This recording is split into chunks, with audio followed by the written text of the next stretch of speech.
بسم اللہ الرحمن الرحیم۔ السلام علیکم ورحمۃ اللہ وبرکاتہ۔ بے اولاد حضرات متوجہ ہوں۔ یا اللہ، یا خالق، یا وارث، یا مصور 313 مرتبہ روزانہ پڑھ کر پانی پر دم کریں اور دونوں میاں بیوی دم والا پانی پئیں اور دعا کریں۔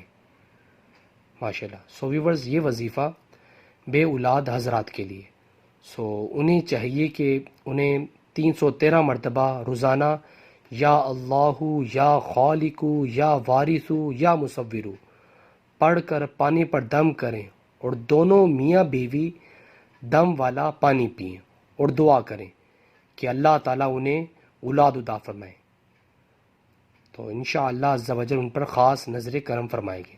ویورز، ویڈیو کو آگے شیئر کریں اور اس طرح کی اسلامک ویڈیو کے لیے میرے چینل کو سبسکرائب کرنا مت بھولیے۔ جزاک اللہ۔ السلام علیکم ورحمۃ اللہ وبرکاتہ۔